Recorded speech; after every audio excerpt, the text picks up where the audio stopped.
તો મહત્વના સમાચાર આવતીકાલે જીપીએસસીની વર્ગ 1 અને 2 માટે પ્રિલિમ પરીક્ષા લેવામાં આવશે। બદલાયેલી પરીક્ષા પદ્ધતિ બાદ આ પ્રથમ વખત પરીક્ષા યોજાઈ રહી છે।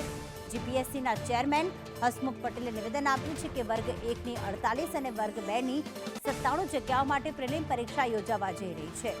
રાજ્યના 21 જિલ્લાઓમાં આ પરીક્ષાનું આયોજન કરવામાં આવ્યું છે, જેમાં 405 કેન્દ્રો પર 97,000 ઉમેદવારો પરીક્ષા આપશે।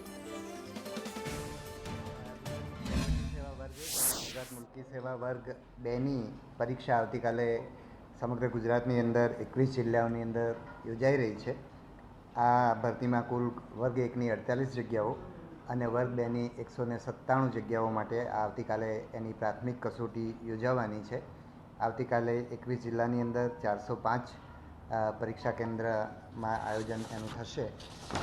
ગુરુવારે અમે આ 21 જિલ્લાની ટીમો સાથે મીટિંગ કરી અને એમને વિડીયો કોન્ફરન્સના માધ્યમથી બ્રીફિંગ કર્યું છે। એમને જે કોઈ સ્પષ્ટતા જોઈતી હતી એ સ્પષ્ટતા પણ આપી છે, મૌખિક સ્પષ્ટતા પણ આપી છે। એના આધારે લેખિત સ્પષ્ટતા તૈયાર કરીને પણ એમને મોકલી આપવામાં આવી છે।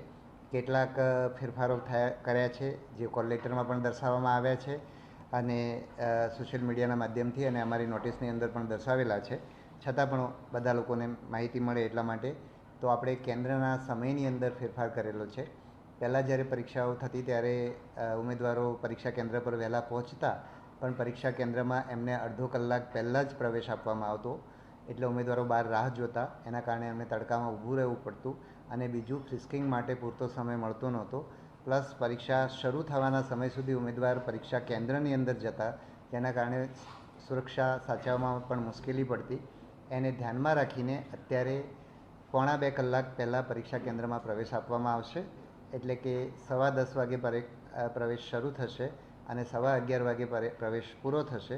ઉમેદવાર 11:40 સુધી પરીક્ષા વર્ગખંડની અંદર ઉમેદવારે પહોંચી જવાનું રહેશે।